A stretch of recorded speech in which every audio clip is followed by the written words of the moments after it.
வணக்கம் நேயர்களே, ராஜ் நியூஸ் தொலைக்காட்சியின் மக்கள் மேடை நிகழ்ச்சிக்கு தங்களை அன்புடன் வரவேற்கிறோம். இன்றைய நிகழ்ச்சியில் தமிழக விவசாயிகளின் கோரிக்கைகளையும் போராட்டங்களையும் தொடர்ந்து பொருட்படுத்தாமல் வேடிக்கை பார்ப்பது மத்திய மாநில அரசா அல்லது போராட்டக்காரர்கள் வரம்பு மீறி செயல்படுகிறார்களா என்பது குறித்து நம்முடன் கலந்துரையாட தமிழக காங்கிரஸ் கட்சியிலிருந்து திரு முருகன் வந்துள்ளார். அவர் அன்புடன் வரவேற்போம். வணக்கம் சார். தமிழக விவசாய சங்கங்களின் மாநில தலைவர் திரு கிரிதரன் வந்துள்ளார். அவர் அன்புடன் வரவேற்போம். வணக்கம் சார். நான் திரு கிரிதரன் ஆரம்பிக்கிறேன். தமிழக விவசாயிகளின் கோரிக்கைகளையும் போராட்டங்களும் தொடர்ந்து செயல்படக்கூடிய இந்த சூழ்நிலையில் மத்திய அமைச்சர்கள் என்ன சொல்கின்றார்கள் என்றால், இந்த போராட்டங்கள் டெல்லியில் நீங்கள் போராட வேண்டிய அவசியம் இல்லை, இதனுடைய முழு பங்களிப்பும் நீங்கள் மாநில அரசிடம்தான் தெரிவிக்க வேண்டும் என்ற ஒரு கருத்தும் சொல்லப்பட்டது. அதே நிலையில் பார்க்கும்போது ராஜா அவர்கள், நீங்கள் தடுப்பணைகளுக்கு ஒரு போராட்டம் நடத்தினால் அதில் நானும் கலந்து கொள்வேன், இங்கு வரம்பு மீறப்படுகின்றது, நிர்வாண போராட்டங்கள் நடத்தி தமிழக மக்களின் மான மரியாதை காற்றில் பறக்க விட்டார்கள் என்ற விளக்கங்களும் ஓங்கி வருகின்றன. அப்படி இருக்கும் சமயத்தில் விவசாயிகளின் போராட்டங்கள் ஒரு நிலையான ஒரு முறையான நிலையில் போராட வேண்டும் என்ற நிலையை முன்னோக்கி செல்லாமல் இப்படி வரம்பு மீறி செயல்படுவது அவசியமா? எதை உணர்த்துவதற்கு? அது இன்றைக்கு தோழர் ஐயாக்கண்ணன் அவர்கள் போராட்டம் முதல் எடுத்துக்கொண்ட காவிரி பிரச்சனை உச்ச நீதிமன்றத்தால் இறுதி தீர்ப்பு வழங்கப்பட்டு காவிரி பங்காற்றுக்குழு ஒழுங்காற்றுக்குழு அமைக்க வேண்டும் என்று அறிவுறுத்தப்பட்டு அதை நடைமுறைப்படுத்த வேண்டியது மத்திய அரசு. சரி, அந்த ஒரு இதே நீங்கள் எடுத்தால் கூட அது இரண்டு மாநிலத்துக்கான இடையிலான பிரச்சனை. ரெண்டு மாநிலத்துக்கு இடையிலான பிரச்சனை மத்திய அரசு தான் தீர்க்க முடியும், மாநில அரசு தீர்க்க முடியாது. அந்த மத்திய அரசு தீர்க்க வேண்டிய அந்த காவேரி பிரச்சனையை பற்றியே மத்திய அரசு கண்டுகொள்வதே இல்லை. இப்ப அவங்க மீண்டும் அந்த ஆரம்ப கட்டத்துக்கே அந்த காவிரி பிரச்சனை இல்ல. இந்த போராட்டங்கள் மாநில அரசுக்கு சாதகமாக இணைந்து செயல்படுகின்றதா அல்லது விவசாய சங்கங்கள் தனியாக தனிந்து போராடுகின்றார்களா? இந்த போராட்டம் எங்களுடைய வாழ்வாதார பிரச்சனை. காவிரி உங்களுடைய வாழ்வாதார பிரச்சனை என்றால் மாநில அரசிடம் இந்த கோரிக்கை நீங்க வைக்க வேண்டும், மாநில அரசோடு இணைந்து நீங்கள் போராட வேண்டும். நீங்கள் ஏற்கனவே 50 எம்பிக்கள் கொடுத்திருக்கீங்க தமிழக அரசுக்கு, அந்த எம்பிக்கள் வைத்து நீங்கள் முன்னிலைநிறுத்தி போராட வேண்டும். ஆனால் இதையெல்லாம் நீங்கள் செய்யாமல் வாக்களித்த எம்பிக்கள் எல்லாம் கைவிட்டுட்டு நீங்கள் டெல்லியில் சென்று போராடுவது எந்த அளவுக்கு அழுத்தம் தரக்கூடிய ஒரு நிலையில் உள்ளது? இங்க தமிழக அரசு இது பல முறை எடுத்து கூறியும் எங்களுடைய கோரிக்கைகளை நிறைவேற்றவில்லை. தமிழக அரசு செவிசாய்க்கவில்லை. ஆனால் மறைந்த முதலமைச்சர் ஜெயலலிதா அவர்கள் உச்ச நீதிமன்றத்தில் வழக்கு தொடர்ந்து வெற்றி பெற்றிருக்கிறார். அந்த வழக்கின் அடிப்படையில், அந்த தீர்ப்பின் அடிப்படையில் எங்களுக்கு நடைமுறைப்படுத்த வேண்டும் என்ற ஒரு கோரிக்கை தான் பிரதான கோரிக்கை. அங்க திரு ஐயாக்கண்ணன் அவர்கள் வைக்கின்ற பிரதான கோரிக்கை காவேரி பிரச்சனையை தீர்க்க வேண்டும். காவேரி தான் பிரதான நதி தமிழகத்தில். இன்னைக்கு டெல்டா மாவட்டங்களில் கிட்டத்தட்ட 5 மாவட்டங்களில் அது பிரதான நதி. உணவு உற்பத்தியில் 80% நிறைவேற்றுவது அந்த டெல்டா பகுதியில் தான். இல்ல, நான் என்ன கேட்கிறேன், நீங்க மாநில அரசு பொருட்படுத்தவில்லை, செவிசாய்க்கவில்லை, அந்த அடிப்படையில் நாங்கள் மத்திய அரசிடம் போராடுகின்றோம் என்று சொன்னால் நீங்கள் மாநில அரசுக்கு எது போன்ற அழுத்தங்கள் கொடுத்தீர்கள்? ஏன் இங்கு போராடவில்லை? ஏன் டெல்லியில் போய் போராடுறீங்க? இங்க போராடினுடைய அவசியத்தை, நீங்கள் அழுத்தத்தை நீங்கள் முன்னோக்கி இருந்தால் இந்த கேள்வியை வந்திருக்காது. ஆனால் நீங்கள் நேரடியாக டெல்லியில் போயிட்டு போராடுறதுக்கான அவசியம் என்ன? இங்க பல கட்ட போராட்டம் தொடர்ந்து 2 வருஷமா நடத்திருக்கோம். இல்ல, நீங்க டெல்லியில் நடத்தக்கூடிய போராட்டம் இங்க நடத்தவில்லை தான் கேள்வி. எல்லா இடத்துலயும் பல கட்ட போராட்டம் நடத்திருக்கோம். தொடர்ந்து அதிமுக அரசு எங்களுக்கு சாதகமான ஒரு நிலையை உருவாக்கவில்லை. குறைந்தபட்சம் 50 நாடாளுமன்ற உறுப்பினர் வைத்திருக்கின்ற அதிமுக விவசாயிகளுக்காக பாரத பிரதமர் அவர்களிடம் குரல் கொடுத்திருக்கலாம், அதை கூட செய்யவில்லை. விவசாயிகளையோ மக்களையோ ஒரு காப்பாற்ற வேண்டும் என்ற அக்கறை இல்லாத ஒரு வகையில் தான் செயல்பட்டு கொண்டிருக்கிறார்கள். அந்த 2 மாநிலத்துக்கு இடையே உள்ள பிரச்சனையை மத்திய அரசு தீர்க்க முடியும். அதனால் ஐயாக்கண்ணன் அவர்கள் இன்றைக்கு டெல்லியில் உங்களுடைய பல்வேறு கோரிக்கைகளில் 2 மாநில பிரச்சனைகள் மட்டும் இல்லாமல் நதியை இணைக்க வேண்டும், அது போன்ற பிரச்சனைகளையும், கடன்களை தள்ளுபடி செய்ய வேண்டும் போன்ற பிரச்சனையும் உள்ளடங்குகிறது. ஆனால் இதில் மாநில அரசுக்கும் உள்ளடங்கும் அதனுடைய பொருட்டு இருக்கின்ற இன்னைக்கு கடன் பிரச்சனை எடுத்துக்கொண்டா கூட்டுறவு சங்க கடன் மாநில அரசு தள்ளுபடி செய்து விட்டது. இந்த தேசியமயமாக்கப்பட்ட வங்கிகள் கடனை மத்திய அரசு தான் தள்ளுபடி செய்ய வேண்டும், அல்லது மாநில அரசு தன்னுடைய பங்களிப்பை தேசிய வங்கிகளுக்கு அளித்து விவசாய கடனை தள்ளுபடி செய்ய வேண்டும். அந்த கோரிக்கை வேண்டுமானால் இங்கே மீண்டும் மாநில அரசு வலியுறுத்த முடியும். இல்ல விவசாய சங்கங்கள் என்னுடைய கேள்வி என்ன, விவசாய சங்கங்கள் விவசாய அமைப்புகள் இரட்டை வேடங்களா? எதன் அடிப்படையில் கேட்கிறேன் என்றால், மாநில அரசிற்கு எந்த ஒரு அழுத்தமும் கொடுக்காமல் மத்திய அரசுக்கு தரக்கூடிய அழுத்தத்திற்கு அடிப்படை காரணங்கள் என்ன? உங்களுடைய பின்புலத்தில் பார்க்கும்போது சில அரசியல்வாதிகளின் சதிகள் இருக்கின்றது, அவள் திட்டம் ஓங்கி வருகின்றது. அந்த மாதிரிலாம், அதாவது இதுல வந்து இந்த கடன் தள்ளுபடி வேணா மாநில அரசு செய்யலாம், தன்னுடைய நிதியிலிருந்து செய்துவிட்டு தேசிய வங்கிகளுக்கு தன்னுடைய நிதியிலிருந்து கொடுத்து கடனை தள்ளுபடி செய்யலாம். அதை விட்டுடுங்க. பாக்கி காவேரி பிரச்சனையாகட்டும், விலை நிர்ணயமாகட்டும், மத்திய அரசு தான் செய்ய வேண்டும். தொடர்ந்து ஒரு கட்டுப்படியாக விலை நிர்ணயம் செய்ய வேண்டும். கட்டுப்படியாகாத ஒரு விவசாயத்தை நீங்கள் ஒரு ஐயா கண்ணுடைய உதாரணமே 1970ஆம் வருஷத்தில் அவர் அந்த பல தொலைக்காட்சிகள் அதான் உதாரணமாக சொல்லிக்கிட்டு இருக்காரு. இன்னைக்கு 1970ஆம் வருடம் ஒரு குவிண்டால் நெல் வந்து 80 ரூபா விற்றுது, ஒரு டன் கரும்பு வந்து 120 ரூபா விற்றுது. அன்னைக்கு வந்து ஒரு ஆசிரியர் சம்பளம் வந்து 120 ரூபா, ஒரு பவுன் வேலை வந்து 120 ரூபா, ஒரு ஐஏஎஸ் அதிகாரியுடைய சம்பளம் வந்து 950 ரூபா. இந்த மாதிரி இருந்தது. இன்னைக்கு அவங்களுக்குலாம் 300 மடங்கு 400 மடங்கு சம்பள உயர்வு அடைந்து விட்டார்கள். இல்லை, அந்த புள்ளிவிவரங்களை பற்றி நான் பேசலாம். முதற்கட்ட பார்வையாக நான் அது முருகையனிடம் கேட்கிறேன். அதாவது பார்க்கும்போது குறிப்பிட்டு இந்த விஷயத்தில் திரு EVKS இளங்கோவன் தெரிவித்துள்ளார். அதாவது மத்திய அரசு தான் விவசாயிகளுக்கு உதவ வேண்டும், அவர்கள் தன்னுடைய கடமையை செய்யவில்லை, விவசாயிகள் பிரச்சனைக்கு மத்திய அரசு செவிசாய்க்கவில்லை என்ற ஒரு கோரிக்கையை முன்வைக்கிறார். அவர் ஒரு கருத்து தெரிவிக்கின்றார். அடிப்படையில் இதில் மத்திய அரசு தான் பொருட்படுத்த வேண்டுமா, மாநில அரசு இல்லையா? இல்லை, விவசாயிகள் பிரச்சனை என்பது கடந்த 40 ஆண்டுகளுக்கு பிறகு வந்திருக்கிற மிகப்பெரிய வறட்சி. சரி, இந்த வறட்சியிலே முக்கியமான பங்கு மாநில அரசுக்கு இருந்தாலும் அதிலே ஒரு பகுதி மத்திய அரசுக்கும் இருக்கிறது. மாநில அரசை நோக்கி வைக்கப்பட்ட ஒரு கோரிக்கையில் 5780 கோடி ரூபாய் கூட்டுறவு வங்கிகள் கடன் தள்ளுபடி செய்யப்பட்டிருக்கிறது. சரி, அதுலேயும் 5 ஏக்கருக்கு கீழே உள்ள விவசாயிகள், சிறு குறு விவசாயிகளுக்கு மட்டும் தள்ளுபடி என்று மறைந்துவிட்ட ஜெயலலிதா அவர்கள் அறிவித்தார்கள். அதன் அடிப்படையில் 5780 கோடி ரூபாய் தள்ளுபடி செய்திருக்கிறார்கள். ஆனால் மிச்சம் 1980 கோடி ரூபாய் 5 ஏக்கருக்கு மேலே உள்ள விவசாயிகளுக்கு தள்ளுபடி செய்ய முடியாது என்று ஜெயலலிதா அவர்கள் அறிவித்திருந்தார்கள். அது இப்போ நீதிமன்றத்துக்கு சென்று சென்னை உயர்நீதிமன்றம் ஒரு தீர்ப்பு வழங்கியிருக்கிறது. இல்லை, விவசாயத்தில் விவசாயிகளில் வேறுபாடு காட்டக்கூடாது, நீங்கள் எல்லோரையும் சமமாக மதிக்க வேண்டும், அந்த தொகையையும் நீங்கள் ஈடுகட்ட வேண்டும், நீங்கள் கொடுக்க வேண்டும் என்று உத்தரவு போட்டிருக்கிறது. அதன் மூலமாக ஏற்கனவே 17 லட்சம் விவசாயிகள் பயனடைந்திருக்கிறார்கள். இப்பொழுது ஒரு 4 லட்சம் விவசாயிகள் இந்த உயர்நீதிமன்றத்துடைய தீர்ப்பால் பயனடைய வாய்ப்பு இருக்கிறது. ஆனால் இப்பொழுது தேசிய வங்கிகள் இந்திய அரசுக்கு சொந்தமான தேசிய வங்கிகள் மூலமாக 8000 கோடி கடன் இருக்கிறது. தமிழக விவசாயிகளுக்கு 8000 கோடி கடன் இருக்கிறது. அந்த தேசிய வங்கிகள் தள்ளுபடி செய்ய வேண்டும் என்ற மிகப்பெரிய கோரிக்கையை தான் இன்றைக்கு ஐயா கண் அவர்கள், மரியாதைக்குரிய ஐயா கண் அவர்கள் டெல்லியில் வைத்து 29வது நாளாக இன்றைக்கு போராடி கொண்டிருக்கிறார்கள். இந்த 8000 கோடி என்பதை நான் என்ன சொல்கிறேன் என்றால், இந்திய நாட்டினுடைய பிரதமராக இருப்பவர், யாரையோ பார்ப்பதற்கெல்லாம் நேரம் ஒதுக்குகின்ற பிரதமர், இன்றைக்கு விவசாயிகள் இன்னைக்கு டெல்லியில ஜந்தர் மந்தரில் 29 நாட்களாக போராடி கொண்டிருக்கும் பொழுது ஒன்றுமில்லை, அவரை மதித்து அழைத்து பேசி, நீங்கள் இந்த 8000 கோடியை எங்களால் முழுவதுமாக தேசிய வங்கியினுடைய கடன்களை முழுவதும் தள்ளுபடி செய்தால் வங்கிகள் நஷ்டமடைந்துவிடும். எனவே எங்களுடைய மத்திய அரசாங்கத்தின் சார்பில் நாங்கள் இவ்வளவு செய்கிறோம், இவ்வளவு தள்ளுபடி செய்வதற்கு மத்திய அரசே அந்த பணத்தை வங்கிகளுக்கு கொடுத்து ஈடுகட்டி, வங்கிகளுக்கு எந்த நஷ்டமும் ஏற்படாமல் மத்திய அரசு ஒரு பங்கு தொகையை நாங்கள் கொடுக்கிறோம், மாநில அரசு ஒரு பங்கு தொகையை கொடுப்பதற்கான ஒரு ஏற்பாடை நான் ஒரு ரெக்கமெண்டேஷன் பண்றேன், நான் ஒரு சிபார்சை பண்றேன், நீங்கள் வருத்தப்படாமல் இங்கே தமிழகத்துக்கு செல்லுங்கள். விவசாயிகள் தான் இந்த நாட்டினுடைய முதுகெலும்பு, இந்த நாட்டினுடைய விவசாயத்தை சார்ந்த பொருளாதாரம் தான் இந்தியாவின் முதுகெலும்பு. நீங்கள் சொன்னாலும் 40 வருடங்களாக விவசாயிகள் போராடுகிறார்கள் என்றால் பாஜக ஒரு இத்தனை வருடங்கள் ஆட்சி செய்யவில்லை, காங்கிரஸ் செய்தது.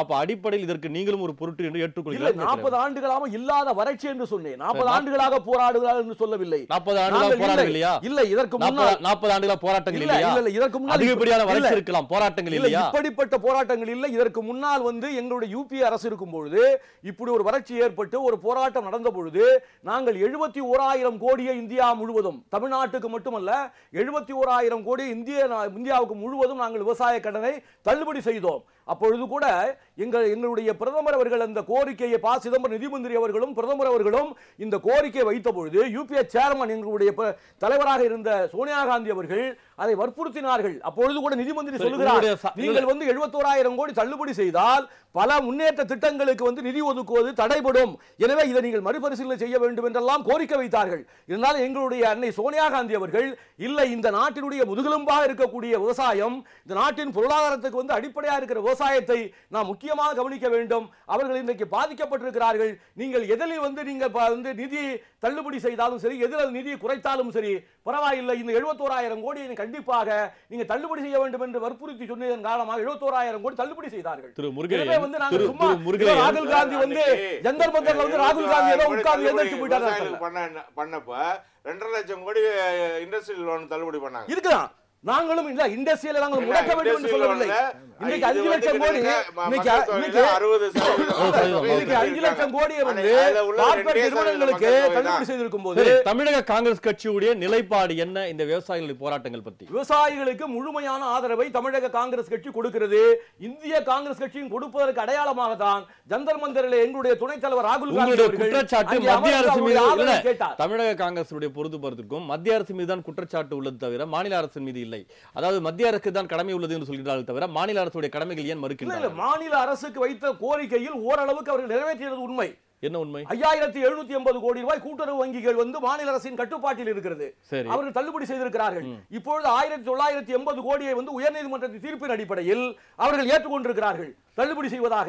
எனவே ஓரளவுக்கு அவர்கள் இந்த விவசாயிகளுடைய கண்ணீரை துடைப்பதற்கு கொஞ்சம் அடியெடுத்து வைத்திருக்கிறார்கள், இல்லை என்று மறுக்க முடியாது. அதனால் எல்லா விதமான விவசாயிகளுக்கு வேண்டிய அனைத்து உதவிகளையும் இந்த அரசு செய்து விட்டதா? தமிழக செய்து மாநில அரசை விட்டு தனிந்து 50 எம்பி வைத்திருக்கீங்க, அவரோட கோரிக்கை வைக்க வேண்டும், அந்த எம்பிக்கள் நாடாளுமன்றத்தில் பேச வேண்டும், அது ஒரு நிலைப்பாடு. ஆனால் இப்படி எல்லா வரைமுறைகளும் இருந்தும் நீங்கள் எம்பிக்களை தேர்வு செய்த பிறகும் டெல்லியில் போய் போராடுவதற்கு என்ன அவசியம்? அப்போ எதற்கு எம்பிக்கள் தேர்வு செய்தீர்கள்? அப்போ எதுக்கு ஒரு அரசை தேர்வு செய்தீர்கள்?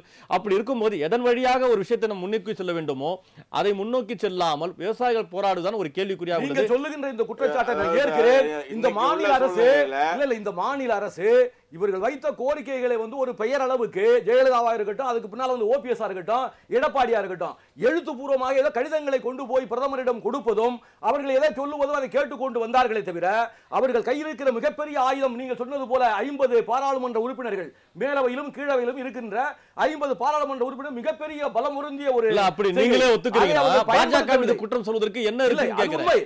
தமிழகத்தினுடைய எம்பிக்கள் இதற்காக முழுவதுமாக ஒரு போராட்ட களத்தை பாராளுமன்றத்திலே அமைக்கவில்லை என்ற குற்றச்சாட்டை இது தமிழக அரசின் மீது நான் வைக்க கடமைப்பட்டுள்ளேன். சரி, நம்ம நிகழ்ச்சி இணைவதற்காக பாஜகவின் திரு அரசுகுமார் வந்துள்ளார். அன்புடன் வரவேற்போம். வணக்கம் சார். இந்த விவசாயிகளுடைய போராட்டங்கள், இந்த போராட்டங்களுடைய அணுகுமுறைகள், செயல்பாடுகள் பார்க்கும்போது ஒரு நாளும் பார்க்கும்போது வேறு விதமான போராட்டங்கள் நடைபெறுகின்றது. ஆனால் ராஜா அவர்கள் என்ன சொல்கின்றார்கள் என்றால், இந்த போராட்டங்கள் மூலமாக தமிழகத்துடைய மானம் காற்றில் பறக்க விட்டார்கள் அப்படி என்ற ஒரு கருத்தும் வைத்துள்ளார்கள். பல நிதியமைச்சர்கள், பல அமைச்சர்கள் சந்தித்தாலும் விவசாயிகள் எங்களை பிரதமர் ஏன் சந்திக்கவில்லை என்ற கேள்விதான் வைக்கின்றார்கள். அந்த அடிப்படையில் பார்க்கும்போது விவசாயிகளுடைய போராட்டங்களில் உங்களுக்கு ஒரு முரண்பாடான கருத்துக்கள் இருந்தாலும் பிரதமர் சந்திப்பதில் ஏன் தாமதம், ஏன் தடுமாற்றம், ஏன் சந்திக்க கூடாதா? அதாவது பிரதமர் அவர்கள் இந்த பிரச்சனையை வைத்து அரசியல் செய்ய வேண்டும் என்று விரும்பவில்லை. காங்கிரஸ், கம்யூனிஸ்ட் போன்ற இயக்கங்கள் விவசாயிகளுக்கு உதவுவதாக சொல்லிக்கொண்டு மத்திய அரசுக்கும் பாரத பிரதமருக்கும் ஒரு அவப்பெயரை ஏற்படுத்த வேண்டும் என்றுதான் முனைப்போடு செயல்படுகிறார்களே ஒழிய அந்த விவசாயிகளுக்கு உணர்வுபூர்வமான அவர்களுக்கு என்ன நடக்கிறது, என்ன நடந்திருக்க வேண்டும் என்பதை ஆராய்ந்து செயல்படுத்துவதற்கு அவர்கள் தயாராக இல்லை. பல முறை நாங்கள் ரொம்ப தெளிவாக சொல்லிகிட்டு இருக்கோம். இப்போ சொன்னார் இல்லையா, எத்தனையோ கோடி ரூபா காங்கிரஸ் பேரில் எங்களுடைய அம்மையார் சோனியா காந்தி அவர்கள் யூபிஏனுடைய பிரசிடெண்ட்டாக இருந்து உடனே தள்ளுபடி பண்ண சொன்னாங்க. நிதி அமைச்சர் சிதம்பரம் இருக்கும்போதெல்லாம் சொன்னாங்க இல்லையா. அன்றைக்கு விவசாயத்திற்காக எடுக்கப்பட்ட சட்டத்திட்டங்கள், சூழ்நிலைகள் வேறு. இன்றைக்கு இருக்கப்படுகிற சட்டத்திட்டங்கள், சூழ்நிலைகள் வேறு. ரொம்ப தெளிவாக மத்திய அரசு ரொம்ப தெளிவாக புள்ளி விவரம் கொடுத்துருக்கு. உதாரணமாக, அதாவது கரீப் பருவத்தில் பிரதமர் விவசாய பயிர் காப்பீடு திட்டத்தில் இந்தியாவில் உள்ள பிரதான விவசாய மாநில விவசாயிகள் தங்கள் பயிர்களை காப்பீடு செய்த புள்ளி விவரம் கொடுக்கப்பட்டது. உதாரணமாக, காப்பீடு செய்த விவசாயிகள் காப்பீடு செய்த விளைநில பரப்பு, காப்பீடு செய்த தொகை. தமிழ்நாட்டில் வந்து 13,000 விவசாயிகள் இன்சூரன்ஸில் சேர்ந்திருக்கிற விவசாயிகள் 13,000.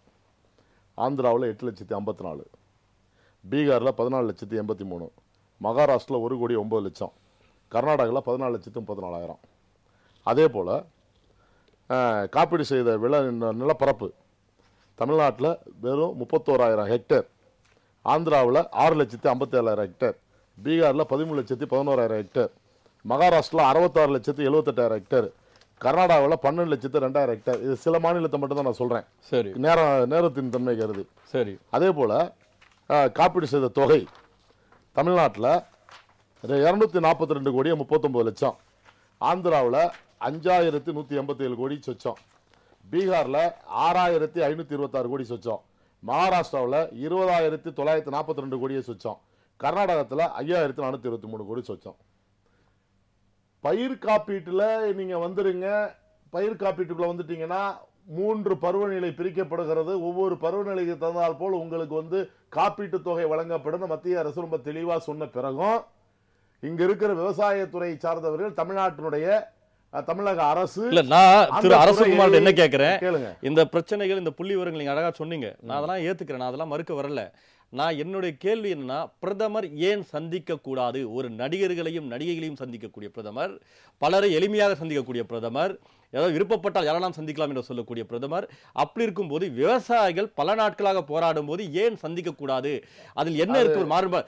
அமைச்சர்கள் சந்திக்கின்றார்கள், நிதி அமைச்சர் சந்திக்கிறார்கள், அப்படி இருக்கும்போது பிரதமர் சந்திப்பில் என்ன தடுமாற்றம்? உங்களுக்கு வந்து விவசாயிகள் அப்படிங்கும்போது எல்லாத்தையுமே வந்து ஒருங்கிணைந்த விவசாயிகளா எடுத்துக்க முடியாது. ஐயா கண்ணு அரசியல் பண்றாங்கிறது உலகத்துக்கு எல்லாத்துக்கும் தெரியும். அப்படி ஐயா கண்ணு அரசியல் பண்றாருன்னா ஹெச் ராஜா அவர்கள்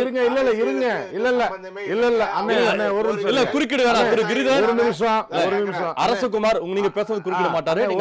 அதாவது ஐயா கண்ணு அரசியல் பண்றாருங்கிறத பிஜேபி தெளிவா சொல்லுது. சரி, அப்படி சொல்றதா இருந்தால் இல்ல, ஏன் என்று கேட்டால் விவசாயிகளுக்காக இன்றைக்கு உயிரை மாய்த்துக் கொள்வேன் என்று சொல்லுகிற ஐயா கண்ணு ஆற்றில மணல் கொள்ளைகள் நடந்த போது ஏன் வேடிக்கை பார்த்து கொண்டிருந்தார் கேள்வியை பகிரங்கமா பிஜேபி கேட்க கடமைப்பட்டிருக்கு.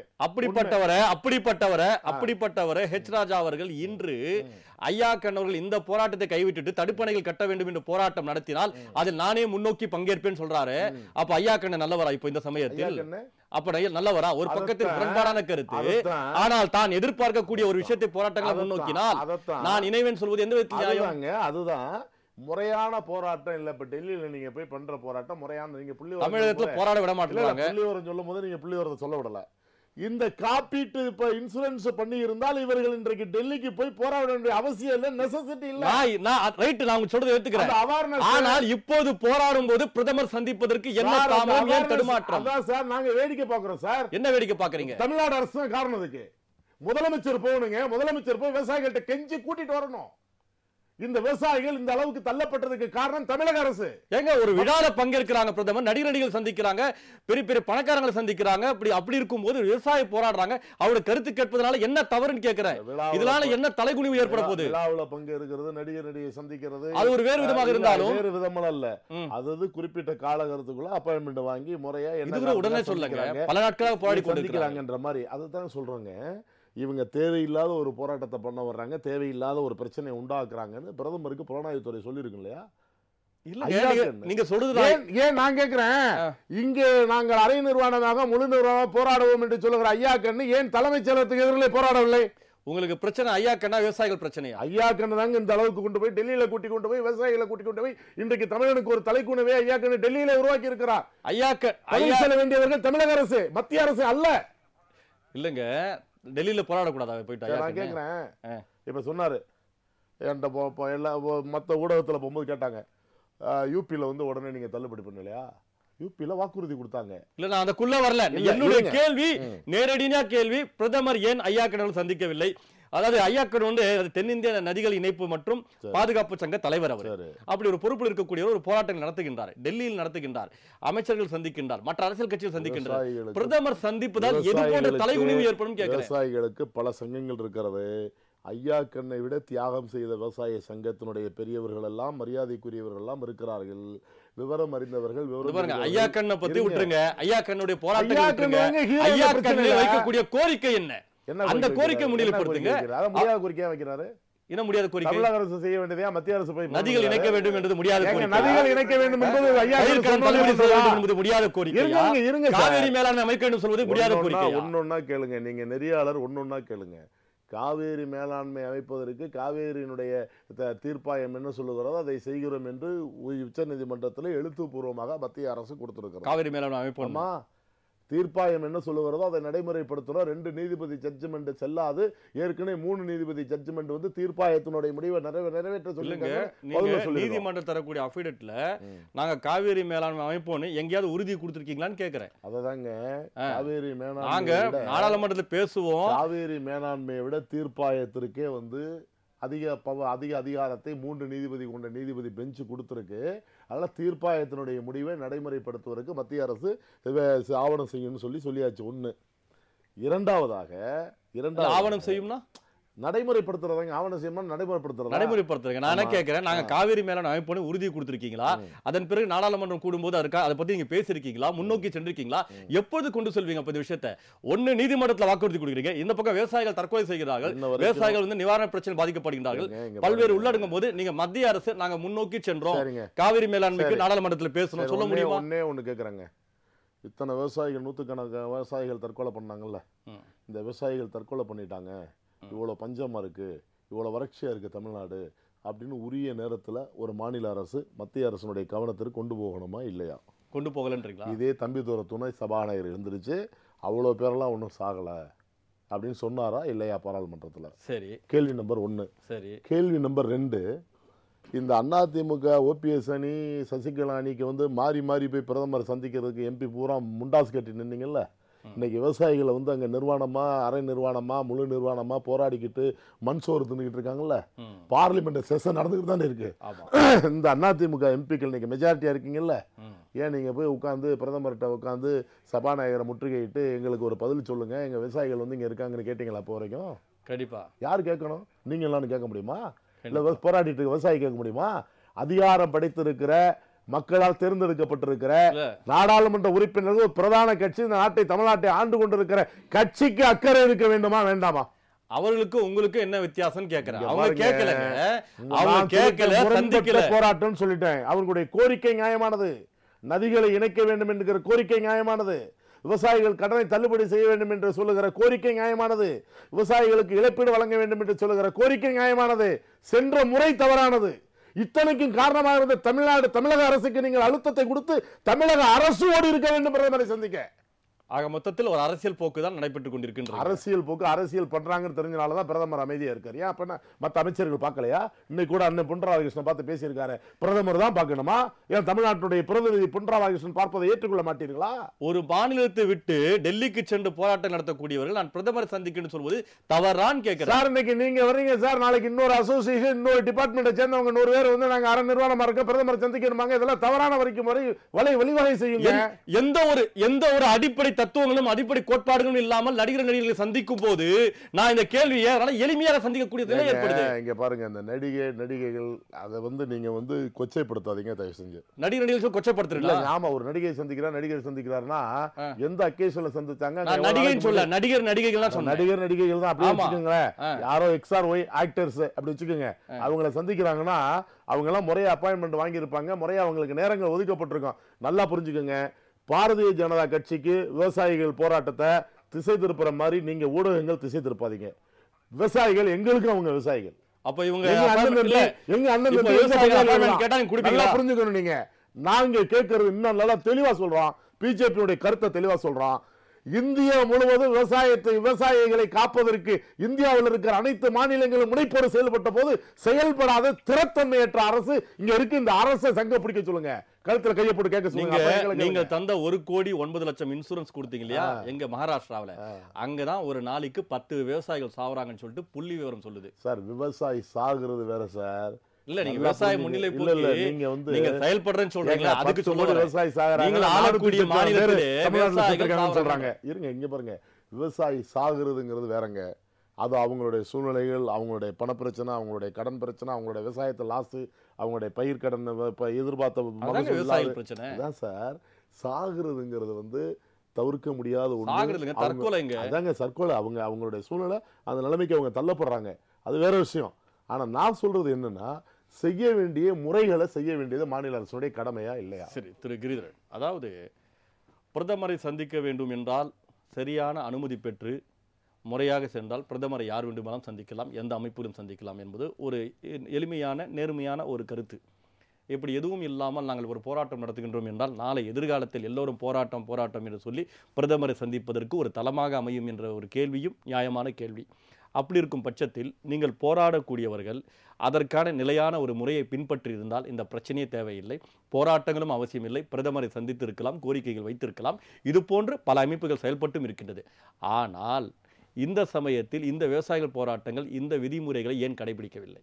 அதாவது திரு ஐயாக்கன் அவர்கள் 29 நாட்கள் பிரதமரை சந்தித்து விட்டு தான் ஊர் திரும்ப வேண்டும் என்ற நிலையில் பிரதமரை சந்திக்க காத்திருந்து அவர் பிரதமரை சந்திக்க வேண்டிய தபாலெல்லாம் கொடுத்துட்டார். ஆனால் அது எந்த நடைமுறையில் சந்திக்கணும்னு தோழர் அரசகுமார் சொல்கிறாருன்னு எனக்கு புரியல. ஏன்னா 29 நாள் தபால் கொடுத்து 29 நாள் அங்கே காத்துட்டு இருக்கவருக்கு அப்பாயின்மெண்ட் கொடுக்கல. இப்போ இந்த நீங்க சொல்ற மாதிரி நீங்க போராட்டங்கள் நீங்க பிரதமர்கிட்ட அப்பாயின்மெண்ட் வாங்கி பிரதமரை சந்திச்சுட்டு பிரதமர் உங்களுக்கு கோரிக்கை ஏற்கவில்லை என்றால் நீங்கள் போராட்டம் நடத்தலாம், அது ஏற்புடையது. ஒரு பக்கம் போராட்டம், இன்னொரு பக்கம் சுமூகமான முடிவு என்றால் எப்படி? இன்றைக்கு கூட மாநிலங்களவையில் மரியாதைக்குரிய பிஜே குரியன் அவர்கள் பிரதமர் சந்திக்க முடியவில்லை என்றால் பிரதமர் சார்பாக ஒரு மத்திய அமைச்சர் சென்று சந்தித்து அவர்களுடைய குறைகளை கேட்டு எது எது தீர்க்க முடியுமோ தீர்க்கலாமே என்ற ஒரு கருத்தையும் சொல்லியிருக்கிறார். இல்ல நீங்க சொல்லக்கூடியது சிறு பிரச்சனைகள், நதிகளை இணைக்க வேண்டும்ன்றீங்க, நதிகளை இணைக்க வேண்டும் சொல்ல, காவேரி உச்சநீதிமன்ற காவேரி மேலாண்மை அமைக்க வேண்டும், காவேரி பிரச்சனை தீர்க்க வேண்டும் என்று சொல்லுங்க. பாரதிய ஜனதா அரசு காவேரி பிரச்சனையை மறுபடியும் ஆரம்ப கட்டத்துக்கு கொண்டு போடுகிறது. பாராளுமன்றத்தில் தேசிய நதிகளை ஒருங்கிணைத்து ஒரு அமைப்பை உண்டாக்கி மீண்டும் அந்த காவேரி பிரச்சனையை விவாதிப்போம் என்ற ஒரு அடிப்படையில் ஆரம்ப கட்டத்தில் கொண்டு செல்வது எந்த வித நியாயம்? கிட்டத்தட்ட 40 ஆண்டுகளாக சட்ட போராட்டம் நடந்து ஒரு இறுதி தீர்ப்பு வந்த ஒரு நிலையில் மீண்டும் ஒரு ஆரம்ப கட்டத்தில் கொண்டு செல்வது எந்த விதத்தில் நியாயம்? அப்போ இந்த காவேரி மேலாண் விஷயம் மிக எளிமையாக முடிக்கக்கூடிய விஷயம் அல்ல என்பது உங்களுக்கே தெரியும். அப்போ இந்த போராட்டங்களை முன்னோக்கி வரும்போது பிரதமர் உடனே நான் காவேரி மேலாண் அமைத்து தரேன்னு சொல்லணுமான்னு நினைக்கிறீங்களா நீங்க? உச்சநீதிமன்ற தீர்ப்பை நடைமுறைப்படுத்த வேண்டிய மத்திய அரசின் கடமையா இல்லையா? உச்சநீதிமன்ற தீர்ப்பை நடைமுறைப்படுத்த வேண்டியது யார்? இல்ல ஒரு விஷயம் நீதிமன்றத்துக்கு சென்ற பிறகு அதற்கான விளக்கம் நீதிமன்றமே அந்த தீர்ப்பை நடைமுறைப்படுத்துமா? நடைமுறைப்படுத்தணும்னு மத்திய அரசுக்கு தான் உத்தரவு விடுறாங்களோ ஒழிய மாநில அரசு உத்தரவு இல்லை. இல்ல நீங்க வாக்களித்த எம்பிக்கள் 50 பேர் இருக்கிறாங்க, அரசு இங்க இருக்கு. அதாவது இந்த அதிமுக அரசு சொல்லுது போல இங்க இருக்க எம்பிக்கள் யாராவது சென்று பிரதமரை சந்தித்தார். விவசாயிகளுக்கு விரோத அரசாக இருக்காது, தொடர்ந்து விவசாயிகளை வஞ்சித்து வருகிறது. மாநில அரசு கடந்த 3 ஆண்டுகளாக செயல்படவில்லை. செயல்படாததுக்கு மரியாதைக்குரிய அரசகுமார் சொல்வது போல பயிர் காப்பீடு திட்டத்தை ஒரு செயல்படாத அரசுக்கு உதாரணமாக நான் சொல்ல விரும்புகிறேன். சரி, ஒரு குறுக்கீடு அரசுக்குமார்ட்ட, அதாவது மாநில அரசு எங்களை வஞ்சிக்கப்படுகின்றது, எங்களுடைய கோரிக்கை ஏற்றுக்கொள்ளவில்லை, இப்படி பல விஷயங்கள் உள்ளடங்கும் போது நாங்கள் நேரடியாக பிரதமரை சந்தித்து இந்த கோரிக்கைகள் முன்னிலைப்படுத்த வேண்டும் என்று சொல்கின்றார்கள். செயல்படாத அரசு என்று மாநில அரசு சொல்கின்றாங்க. அப்படி இருக்கும்போது அவருடைய பார்வை, அவருடைய தோற்றம், அவருடைய செயல்பாடுகள் மத்திய அரசை நம்பி இவர்கள் வந்துள்ளார்கள். அப்படி இருக்கும்போது இதை செவிசாய்த்து கேட்டிருக்கலாம். அதாவது இவர் ஒன்றும் மாநில அரசு சரியாக செயல்பட்டு சொல்லவில்லை. நீங்களே அழகா சொன்னீங்க. இல்ல அவர் அண்ணன் உண்மையை சொல்றாரு, நீங்களே அழகா சொன்னீங்க. ஒரு பிரதமர்கிட்ட அனுமதி கேட்கறது, சந்திப்பு கேட்கறதுன்னு ஒரு முறை இருக்கு. தமிழ்நாட்டுக்கு ஒரு பிரதிநிதி அமைச்சர் இருக்காரு, மாண்புமிகு பொன் ராதாகிருஷ்ணன் இருக்காரு, தமிழ்நாட்டினுடைய பாரதிய ஜனதா கட்சியினுடைய தலைவர் இருக்காங்க. அவங்க மூலமா நீங்க வரலாம், அல்லது அவங்க மூலம் வர விருப்பம் இல்லை, நேராக பிரதமர் அலுவலகத்தை தொடர்பு கொள்ளலாம், பிரதமருடைய PSO பார்க்கலாம், அவங்க மூலம் PSCகள்கிட்ட கொடுக்கலாம். எப்படிங்க நீங்க தான் ஐயாக்கனால் சரியில்லைன்னு உங்க பாஜக தமிழக பாஜக ஒட்டுமொத்தமாக அவரை விலக்கி பேசும்போது, ஒரு நிமிஷம், நான் போராட்டத்தில் உட்கார்ந்து இருக்கிறேன், என்னை சந்தி என்று ஐயாக்கண்ணு சொல்லுவது அரசாங்கத்திற்கு ஒரு சவால் விடுப்பதை போல. ஏன் இவர் இன்னைக்கு 29 நாளா காத்திருக்காருன்னு அண்ணன் சொல்றாருல, 29 நாளா போராட்ட களத்தில் காத்திருக்காரு. பிரதமருடைய சந்திப்புக்காக அப்பாயின்மெண்ட்டுக்காக காத்திருக்கல. சரி, அதாவது நிர்வாணம் ஒரு போராட்டம் நடத்தியாச்சு. எங்கள் உயிரைத்தான் நாங்கள் விட வேண்டும் என்று ஐயாக்கண்ணு எடுத்து முன்னிலை வைத்துள்ளார். ஆகவே எதிர்காலத்தில் இது போன்ற செயல்பாடுகள் நடக்கக்கூடாது. நடந்தால் இதுவும் ஒரு அரசியல் ஆதாயம் என்று முன்னோக்கி செல்லப்படுமா? இதை பற்றி நாம் முழுமையாக ஆராய்வோம். அதற்கு முன்பு ஒரு சிறிய இடைவேளைக்கு பிறகு மக்கள் மேடை தொடரும்.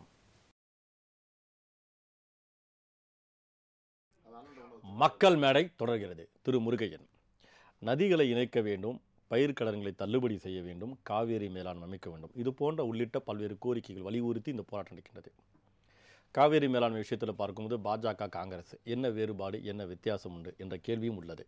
பல வருடங்களாக நடந்த இந்த போராட்டங்கள் காங்கிரஸும் இதே ஒரு மெத்தன போக்கில் செயல்பட்டதற்கான பல ஆதாரங்கள் உள்ளடங்கி உள்ளது. ஆகவே இந்த போராட்டங்கள், இந்த விவசாய போராட்டங்கள் ஒட்டுமொத்தமாக பாஜகவை எதிர்ப்பதாக நீங்கள் கருத்தில் கொண்டாலும் உங்களுடைய நிலைப்பாடும் அதே நிலையில் இருக்கும்போது பாஜக காங்கிரஸை இந்த விவசாயிகள் எதிர்க்கின்றார்கள் என்ற கருத்தை எடுத்துக்கொள்ள முடியாதா? இல்லை அந்த கோரிக்கைகளை நீங்கள் ஏற்கனவே செவிசாய்த்து முன்னோக்கி சென்றீர்களா? இல்லை, நீங்கள் இந்த பழைய கதையை பேசுறதை விட இப்பொழுது நடந்திருக்கு பழைய கதை இல்லைங்க, இந்த கதை முன்னோக்கி. நான் என்ன சொல்றேன், கோர்ட்ல எங்க போய் எப்படி போய் சுப்ரீம் கோர்ட்ல ஒரு தீர்ப்பு வந்தது. அந்த தீர்ப்புக்கு இல்லங்க அந்த தீர்ப்புக்கு இல்ல இப்போ கோர்ட்ல தீர்ப்பு இறுதி தீர்ப்பு இல்ல சார். இப்ப இறுதி தீர்ப்பு கொடுத்த பொழுது மத்திய அரசு என்ன சொன்னது? இன்னும் ஒரு வாரத்தில் காவிரி மேலாண்மை வாரியம் நாங்கள் அமைக்க போகிறோம். நான் என்ன கேக்குறேன், நான் என்ன கேக்குறேன், நீங்க எந்த வேகத்துல இருந்தீங்க அப்போன்னு கேக்குறேன். இல்ல நாங்களே நீதிமன்றம் உங்களை கடுமையாக கண்டிக்கும் போதுதான் சில விஷயத்தை நீங்க முறைப்படுத்துறீங்க, முன்னோக்கி வரீங்க. பப்ளிஷ் பண்றதுக்கு 5 வருஷம் ஆச்சு. 5 வருஷம் ஆச்சு. அதையும் நீதிமன்றம் மறுபடியும்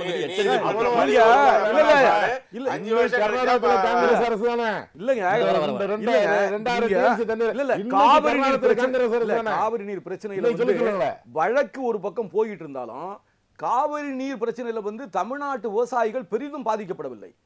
இங்க உள்ள முதலமைச்சர், அங்க உள்ள முதலமைச்சர் எம்ஜிஆர் காலத்திலும் சரி, அதற்கு பிறகும் சரி, என்ன எல்லாருடைய காலத்திலேயும் இணைந்து அவர்கள் தமிழக விவசாயிகளை காப்பாற்றி கொண்டுதான் இருந்தார்கள். தமிழக தஞ்சை விவசாயம் பாதிக்கப்படவே இல்லை. ஊதிய மட்டும் அந்த நேரத்தில் ஏதோ ஒண்ணு பேசி சரி பண்ணி இத்தனை டிஎம்சி தண்ணியை விடுங்க. ஒரு கட்டத்தில் பிரதமரிடம் இந்த தமிழக விவசாயிகள் போய் கோரிக்கை வைத்தார்கள். கோரிக்கை வைத்த போது என்ன சொன்னார் அவர்? கர்நாடகத்திற்கு இன்னும் 3 மாதத்தை தேர்தல் வரப்போகிறது. ஆனால் எங்களுக்கு நீங்க ஓட்டு போட்டாலும் சரி போடாட்டியும் சரி நீங்கள் 8 டிஎம்சி தண்ணீரை தமிழக விவசாயிகளுக்கு நீங்க திறந்து விட வேண்டும் என்று உத்தரவு போட்டவர் மன்மோகன் சிங். அப்போ ஓட்டை பத்தி அவர் கவலைப்படல. அது மாதிரி எல்லாம் நடந்திருக்கு. அதனால வழக்கு ஒரு பக்கம் போயிட்டு இருந்தாலும் நீங்கள் மனித தன்மையோடு 2 மாநில அரசுகளும் மத்திய அரசோடு இணைந்து பணியாற்றதின் காரணமாக தமிழ்நாட்டில் போனாலும் ஏற்கனவே இருந்த காங்கிரஸ் அரசு எந்த அளவுக்கு மும்முரமாக செயல்பட்டது, உங்களை ஒவ்வொரு விஷயத்தையும் நீதிமன்றம் உங்களை எச்சரிக்கும் போது கடுமையாக அரசியல் இருக்கு சார், இல்லன்னு சொல்லலங்க. இல்ல அரசியல் எல்லா இடத்துலயும் இருக்கு. நீங்க கர்நாடகத்தில் உள்ள காங்கிரஸ் காரணம், பிஜேபி காரணம், இது ஐக்கிய ஜனதா அரசியல் இருக்கட்டுங்க. பாஜக மீது குற்றம் சாட்டுறீங்களே. பாஜக மீது நான் சொல்லுகின்ற ஒரே குற்றச்சாட்டு என்ன தெரியுங்க? இப்போ இந்த போராட்டங்களுக்கு இந்த விவசாய போராட்டங்களுக்கு ராகுல் காந்தி போய் சந்திக்கிறாரு, போய் கோரிக்கை கருத்து கேட்கிறாரு. இதே காவிரி மேலாண் விஷயத்துல கர்நாடக பிரச்சனை ஏற்படும் போது அந்த நீதிமன்றம் தண்ணீர் திறந்துவிட சொல்லப்படும் போது ராகுல் காந்தி எங்க போனாரு, சோனியா காந்தி எங்க போனாங்க? இவங்க எல்லாம் போயிட்டு ஒரு கருத்து முன்னோக்கி கொடுத்தாங்களா? அதெல்லாம் இல்லங்க. நீங்க நீதிமன்றம் வழங்கிய தீர்ப்புக்கு 1 வார காலத்தில் நாங்கள் காவிரி மேலாண்மை வாரியம் அமைப்போம் என்று சொல்லி தமிழ்நாடு அரசு, கேரள அரசு, பாண்டிச்சேரி அரசுக்கெல்லாம் தாக்கீதையும் கொடுத்து விட்டு 2 நாட்கள் இருக்கும் பொழுது இல்லை 3 நீதிபதிகள் கொண்ட வழக்கில் இன்னும் ஒரு பெண்டிங் இருக்கு, எனவே நாங்கள் அதுல தீர்ப்பு சொல்ல முடியாது, அதுல நாங்கள் அமைக்க முடியாதுன்னு சொன்னாங்க. அப்புறம் இன்னொன்னு சொன்னாங்க, இதை நாங்க பாராளுமன்றத்தில் வைத்துதான், இந்த நீதிமன்றத்துக்கு எந்தவித அதிகாரமும் இல்லை, இந்த காவிரி மேலாண்மை வாரியம் அமைப்பதற்கான முழு அதிகாரமும் பாராளுமன்றத்துக்கு தான் இருக்கிறது, நாங்கள் பாராளுமன்றத்தை கூட்டி தீர்மானம் போட்டு நாங்கள் அதை சட்டத்தை நிறைவேற்றுவோம் என்றெல்லாம் சொன்னார்கள். ஆனால் இன்றைக்கு சொல்லி 6 மாதம் அனைத்தும் நீதிமன்றத்துடைய வழிமுறைகளை பின்பற்றினாங்க. இல்ல இப்ப 6 மாதம் ஆச்சுங்க. பாராளுமன்றம் 2 முறை கூடி இருக்கிறது. ஆனால் இந்த காவிரி மேலாண்மை வாரியம் அமைப்பது சம்பந்தமாக எந்த தீர்மானத்தையாவது பாரதிய ஜனதா கட்சி பாராளுமன்றத்தில் வைத்திருக்கிறதா? பாரதிய ஜனதா வைக்கல. திமுக, அண்ணா திமுக அரசியல் கட்சி இருக்கின்றாங்களே, எப்போது முன்னோக்கி வைத்தீங்களா? தமிழகத்தை சேர்ந்த 50 பாராளுமன்ற உறுப்பினர்கள் மீது முக்கியமான குற்றச்சாட்டு இருக்கிறது. அதை முன்மொழிய ஏன் இவங்க செய்யல? இப்ப ராகுல் காந்தி போயிட்டு அந்த விவசாயிகள் தமிழ்நாட்டினுடைய விவசாயிகள் ஓட்டு போட்டது அண்ணா திமுக சார். 50 பாராளுமன்ற உறுப்பினர்கள் இருக்கும்போது அப்போ ஒரு சார் ஓட்டு வாங்கி 50 பாராளுமன்ற உறுப்பினர்கள் வாயை மூடிக்கொண்டு பாராளுமன்றத்தில் தூங்கி கொண்டிருக்கும் பொழுது நாங்கள் கேட்கவில்லை என்று சொல்வது அப்போ ராகுல் காந்தி போயிட்டு அந்த விவசாயிகள் சந்திக்க வேண்டிய அவசியம் என்ன கொடுக்கிறார் சார்? இல்ல மானசீகமான ஆதரவு கொடுக்கிறார். என்ன ஆதரவுன்னு கேக்குறேன். அந்த ஆதரவுனால என்ன பயன் கேக்குறேன். என்ன பயன் இல்ல, அது அழுத்தம். அப்போ கண்துடை அழுத்தம் இல்ல, கண்துடை என்ன அழுத்தம்? நீங்கள் வந்து காவிரி மேலாண்மை வாரியம் அமைப்பதற்கு தீர்மானத்தை இந்த மத்திய அரசு கொண்டு வருமானால் காங்கிரஸ் அதை ஆதரிக்கும். இன்றைக்கு சொல்லுகிறேன். யார் சொன்னது? அது ஆதரிக்கும். நான் சொல்றேன். இப்ப நீங்க சொல்றீங்க. உங்க கட்சியோட தலைமை சொல்லுமா? நீங்க பாராளுமன்ற தீர்மானத்தை கொண்டு வாங்கங்கறீங்க. தீர்மானத்தை வந்து யாருமே கொண்டு வராத பொழுது நாங்கள் ஆதரிக்கிறோமா இல்லையா ஏங்க இப்போ கர்நாடகா தண்ணீர் திறக்கல, அப்போ காங்கிரஸ் ஒரு கருத்து சொல்லவில்லை, காங்கிரஸ் கட்சி தலைவர் ஒரு கருத்து சொல்லல, நீங்க எப்படி பாராளுமன்றத்துல இருந்து ஆதரிப்பீங்க? இல்ல இல்ல நாங்க வந்து அகில இந்திய கட்சி கர்நாடகத்திலும் அகில இந்திய கட்சி எங்களுடைய அரசு இருக்கிறது, அங்கே எங்கள் கட்சி இருக்கிறது, இங்கே எங்கள் கட்சி இருக்கிறது. எனவே ஒரு அரசியல் கட்சி அப்படி வெளிப்படையா சொல்லிட்டு போங்க. அதை விட்டுட்டு பாராளுமன்றத்தில் நாங்க பேசுவோம், எதுக்கு ஒரு கருத்துரைப்பான வார்த்தைகள்? சம்பந்தப்பட்ட ஒரு விஷயத்தில் ஒரு கட்சியினுடைய தலைவர் எந்த ஒரு மாநிலத்துக்கு சார்பாகவும் பேசுவது தனக்கு தானே தற்கொலை பண்ணி கொள்வதற்கு சமமாக இருந்தாலும் வரம்பு மீறப்படுகின்றது. மத்திய அரசாங்கத்தினுடைய பொறுப்பில் இருப்பவர்கள் தான் முக்கிய பங்கு வகிக்க வேண்டும். கோர்ட்டுக்கும் போது நீங்க தலையிட முடியாதுன்னா கோர்ட்டுடைய தீர்ப்பு உதாசப்படுத்தப்படுகிறது. கர்நாடக அரசு அப்ப வாய் திறக்கலாமே. இல்லை, உதாசீனப்படுத்தினது எப்பொழுது மத்திய கோர்ட் வழங்கிய பிறனாலும் பாராளுமன்றத்திலே வந்து ஒரு தீர்மானத்தை கொண்டு வந்து நிறைவேற்றி காவிரி மேலாண்மை வாரியம் அமைப்பு பாரதிய ஜனதா எடுக்கவில்லை. அதற்கான உந்து சக்தியை இங்கே இருக்கிற அதிமுக கொடுக்கவில்லை என்பதுதான் குற்றச்சாட்டு. முருகன், நான் எளிமையா ஆளுகின்ற கட்சி அங்கே எதிர்கட்சியில உட்கார்ந்து எங்களுக்கு இவ்வளவு பெரிய முக்கியத்துவத்தை நீங்கள் கொடுப்பது உண்மையானால் நாங்கள் தீர்மானத்தை கொண்டு வந்தால் அங்கே இருக்கிற பாரதிய ஜனதா கட்சி நிறைவேற்றி விடுமா? திரு முருகன், நான் மறுபடியும் நேரடியா எளிமையா கேட்கிறேன். திரு ராகுல் காந்தி போயிட்டு அந்த விவசாய சங்கத்தில் ஐயாக்கனை சந்திக்கிறாரு, அந்த பிரச்சனைகளை கோரிக்கைகளை செவிசாய்த்து கேட்கிறாரு ரொம்ப அக்கறையுடன். இதனால் விவசாயிகளுக்கு பயன் உண்டா அல்லது உங்களுக்கு அரசியல் லாபம்? நாங்கள் ஆட்சிக்கு வந்தா அவருடைய கோரிக்கை நிறைவேற்றப்படும் என்பதற்கு அழுத்தம். அழுத்தமா உறுதிமொழியா? அது உறுதிமொழி கூட வச்சுக்கிறேன். உறுதிமொழி கூட நாங்கள் ஆட்சிக்கு வந்தால் இந்த விவசாயிகள் பிரச்சனை நான் ஏற்கனவே சொன்னது போல எப்படி 71,000 கோடி தள்ளுபடி பண்ணினோமோ நாங்கள் செய்து காட்டியவர்கள். ராகுல் காந்தி வெறுமனே போய் ஒரு பெயரளவுக்கு அங்கே போய் உட்கார்ந்து விட்டு வரவில்லை. ஆட்சி காலத்தில் செய்து காட்டினோம்.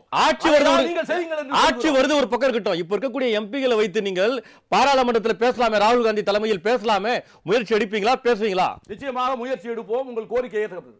சரி, ஓகே. திரு அரசுகுமார், அதாவது இந்த விஷயத்தில் பல கோணங்களில் பார்க்கப்படுது. கர்நாடக விஷயத்தில் நீங்கள் கேட்பது போல அங்கே காங்கிரஸ் ஆட்சின்னீங்க, ஆனால் மத்தியில் ஆளக்கூடியது பாஜக ஆட்சி. நீங்களும் இரட்டை வேடம், இவர்களும் இரட்டை வேடம் தான் ஆடினார்கள் என்ற ஒரு கருத்து தான் முன்னோக்கி வருகின்றது தவிர நடுநிலையில் செயல்பட்டதாக எந்த கருத்தும் முன்னோக்கி வரவில்லை. அப்போ உங்களுடைய பார்வை எப்படி இருக்குது? காவேரி மேலாண்மை விஷயத்தில் நாங்கள் பாராளுமன்றத்தில் கூடி விவாதிப்போம் சொன்னீங்க, இதுவரைக்கும் அதற்கான முயற்சி ஒரு சிறு துரும்பாவது நீங்கள் எடுத்திருக்கீங்களா? இதை அதை பற்றி பேசியிருக்கீங்களா? அதாவது இதில் வந்து பாரதிய ஜனதாவுக்கு அரசியல் செய்யணுங்கிற அவசியம் இல்லை. இந்திய தேசத்தில் ஒரு பகுதி தமிழ்நாடு. சரி, தமிழ்நாட்டுக்கு ஒரு முடிவு, கர்நாடகத்துக்கு ஒரு முடிவு எடுக்க முடியாது. பாராளுமன்றத்தில் சட்டம் நிறைவேற்றி தான் மேலாண்மை அமைக்க முடியும், மேலாண்மை வாரியம் அமைக்க முடியும் அப்படிங்கிறது வந்து ஏற்கனவே கிருஷ்ணா நதிநீர், கோதாவரி நதிநீர் இதில் வந்து நடைமுறைப்படுத்தப்பட்டிருக்கு. அதைத்தான் நாங்கள் நீதிமன்றத்தில் சொல்லியிருக்கோம். சரி, இப்போ எதுவுமே ஒன்று வச்சுக்கோங்க. இப்போ நான் வந்து ஒரு பாரதிய ஜனதா காரணம் இல்லாமல் ஒரு சாதாரண ஒரு தமிழனா, தமிழ்நாட்டுக்குரியவனா நான் கேட்குறேன், பசிக்குதுன்னு பெத்த தாயாக இருந்தாலும் பசிக்குதுன்னு கேட்டால் தான் சோறு போடுவான். எஸ். ஆனால் கேட்க வேண்டிய விதம் வந்து புள்ள கேட்டால் தாய் போடுவான், பக்கத்துக்கார புள்ள கேட்டால் கொஞ்சம் பேசாமல் தான் இருப்பான். தமிழ்நாட்டினுடைய நாடாளுமன்ற உறுப்பினர்கள் நீதிமன்றத்தில் இது மாதிரி சொன்னீங்களே, மத்திய அரசின் சார்பாக அபிடவிட் ஃபைல் தாக்கல் பண்ணப்பட்டதை நாங்கள் வந்து இது மாதிரி மேலாண்மை வாரியம் அமைக்கிறதுக்கு நீங்கள் ஒரு தீர்மானத்தை கொண்டு வாங்க, அல்லது நாங்கள் வந்து அதிமுக எம்பிக்கள் வந்து தீர்மானத்தை கொண்டு வர்றோம், அது தீர்மானத்தை விவாதம் பண்ணுங்க. கேட்கணுமா வேணாமா? கேட்கணும். கேட்கல. ஒன்று. சரி. இரண்டாவது கட்டமாக பாரதிய ஜனதா கட்சி அரசு மத்தியில் இருக்குது, ஆனால் கர்நாடகத்தில் காங்கிரஸ் அரசு இருக்குது. நீங்கள் சொல்லும் போல் இவ்வளோ தூரம் போய் விவசாயிகளுக்காக பரிவோட அவங்களுடைய உணர்வுகளை பகிர்ந்துக்கிட்ட மரியாதைக்குரிய ராகுல் காந்தி அவர்கள் அந்த கர்நாடகத்தினுடைய சீஃப் மினிஸ்டர் அழைச்சு சொல்லிருக்கலாமா இல்லையா? ஏன் பிரதமர் மோடி சொன்னாரா? இருங்க, சொல்லல. பிரதமர் மோடி சொன்னாரா? இல்லைங்க, நான் சொல்றேன், முதல்ல சொல்றேன். இல்லைங்க, முதல்ல நீங்க சொன்னீங்களா? ராகுல் காந்தி போய் அவர் சொல்ல, ராகுல் காந்தி போய் சந்திச்சார்ல, அதுக்காக சொல்றேன். இல்ல, நான் அதுக்காக தான் கேட்கறேன். சொல்லுங்க. அப்போ இந்த பிரச்சனை கர்நாடகத்தில் நடக்கும்போது பிரதமர் கருத்து தெரிவித்தார். நீதிமன்றத்தில் இருக்கேன். நான் சொல்றது நீதிமன்றம் திறக்க சொன்ன தண்ணியே கொடுக்கலாம்னு சொல்லாமல அவரு வழக்கு நீதிமன்றத்திற்கு நாங்க அதான் பிரதமர் சொன்னாரான்னு கேட்டேன். நீங்க முதலமைச்சர் அடிப்படையில் வந்து பிரதமர் உத்தரவு போடட்டுமே. ஏங்க நீதிமன்றத்துல வழக்கு இருந்தா நீங்க முதலமைச்சர் கட்சியை விடுங்க, அவர் பிரதமர் இவர் முதலமைச்சர், நீங்க உத்தரவு போடுங்க.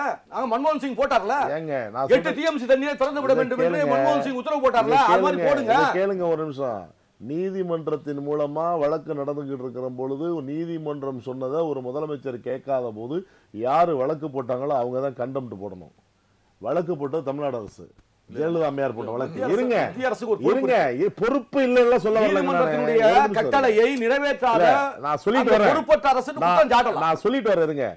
அடுத்து அழகா சொன்னார் முருகன், என்ன சொன்னாரு, எம்ஜிஆர் அவர்கள் முதல்வராக இருந்த போது, ஹெக்டே இருந்த போதும் சரி, மற்றவர்கள் பங்காரப்பா என்று நினைக்கிறேன், அவர்களாம் இருந்த போது முதலமைச்சர் அங்கு செல்வதும் அந்த முதலமைச்சர் இங்கு வருவதும் ஒரு பரிணாமமான ஒரு நேசமா இருந்தது ரெண்டு மாநிலத்துக்குள்ள, கர்நாடகம் சரி கேரளாவும் சரி. ஆனா இன்னைக்கு தமிழ்நாட்டுடைய முதலமைச்சர் ஜெயலலிதா, அது ஒரு வேற விவாதம், நீங்க அதையே உள்ள கொண்டு வரீங்க. பிரச்சனை தமிழ்நாட்டு விவசாயிகள். நீங்க ரொம்ப அழகா எளிமையா சொன்னீங்க. அதாவது இங்க இருக்காம எம்பிக்கள் என்ன பண்றாங்கன்னு கேட்டீங்க. நான் என்ன கேட்கிறேன், நீங்க நீதிமன்றத்துக்கு ஒரு கருத்து வெளிப்படுத்தினீங்கல்ல, அதற்கான முயற்சி ஒரு சிறு துரும்பாவது இது வரைக்கும் எடுத்திருக்கீங்களா? பாராளுமன்றத்தில் பேச போறீங்களா அல்லது திட்டமிட்டு இருக்கீங்களா? எப்போ பேச போறீங்க? இல்லை இன்னும் எத்தனை வருடம் ஆகும்? இல்லை அடுத்த மாதம் பேச போறீங்களா? எந்த கால சூழ்நிலை பேச போறீங்க? அதற்கான ஒரு விளக்கம் நீங்க தரலாமேன்றேன். இல்ல இப்ப நதிகள் இல்ல பேச மாட்டீங்களா? ஆட்சி முடிவு இருக்குன்னு கேட்கிறேன். எப்படிங்க பேசாம இருப்பாங்க? சரி, எப்போ பேசுவீங்க? செயல்படுத்துற அரசு பேசாம எப்படி இருக்கும்? ஏங்க தாமதப்படுத்துறதுனால என்னங்க பயன்? பல உயிர்கள் போகும், பல விவசாயிகள் அழியுங்க. இது ஒரு முக்கியமான பிரச்சனை. இப்ப நீங்க எப்போ பாராளுமன்றத்தில் விவாதிக்க போறீங்க? எப்போது காவேரி மேலாண் அமைப்பு இதற்கான ஒரு முயற்சி எடுக்க போறீங்க? இது வந்து என்னை கேட்கிற வேண்டிய கேள்வி இல்ல, அதிமுக எம்பிக்களை பார்த்து கேட்கிற கேள்வி. ஏன்னா நான் பாராளுமன்றத்துக்குள்ள போறது இல்ல.